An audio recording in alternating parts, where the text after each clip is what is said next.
బాకీల గురించి మాట్లాడేది ఉంటే తెలంగాణ రాష్ట్రం ఏర్పడ్డాక దళితుని ముఖ్యమంత్రి చేస్తా అన్నారు. మరి ఆ బాకీ ఏమైంది? దళితులకి 3 ఎకరాల భూమి ఇస్తా అన్నావు, మరి ఆ బాకీ ఏడవైంది? నిరుద్యోగ భృతి ఇస్తా అన్నావు, మరి ఆ బాకీ ఏడవైంది? ఇంటికి ఒక ఉద్యోగం ఇస్తా అన్నావు, మరి ఆ బాకీ ఏడవైంది?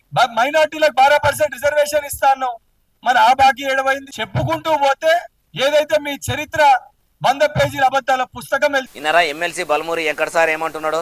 అయ్యా ఎమ్మెల్సీ సారు, మరి మీరు కారు పార్టీ బాకీ కారు అట్లా ముచ్చడం మంచిగానే చెప్తున్నారు కానీ అంటే 10 ఏళ్లలో కారు పార్టీ పెండ తిన్నదని ఇప్పుడు మీ షెయి సర్కారు కూడా పెండనే తింటదా సారు? వాళ్ళు బాకీ కారట్లు పట్టుకొని బదనాం చేసుడు కాదు. మరి మీ కాంగ్రెస్ సర్కారు పబ్లిక్ కోసం ఏం కమాలు కట్టింది సారు? మీరు ఎమ్మెల్సీగా ఇమానం తిని ప్రమాణం చేసినాక ఏమేలుగా పెట్టిరు సారు? మీరు ఎమ్మెల్సీ అయితే నిరుద్యోగులకు ఉద్యోగ అవకాశాలు వచ్చేటట్టు చేస్తారు, షెయి సర్కారుతో చర్చించి బిరాన జాబ్ క్యాలెండర్లు ఏపిస్తారు, సర్కార్ నౌకర్లకు నోటిఫికేషన్ లేచి నిరుద్యోగులకు ఉద్యోగాలు ఇప్పిస్తారని ఆశపడి మిమ్మల్ని ఎమ్మెల్సీని చేస్తే ఎనుగుల చిప్ప ఎనుగులనే అన్నట్టు ఏలుబడి చేయబడి తిరిగి. అయినా మీ లీడర్లంతా ఒకటే సారు, అధికారం కోసం ఎన్ని అబద్ధాలైనా చెప్తారు కానీ అధికారంలోకి వచ్చినాక ఎవి కూడా పట్టించుకోరు అంటుర్రు ఈ ముచ్చటిన్నోళ్ళు.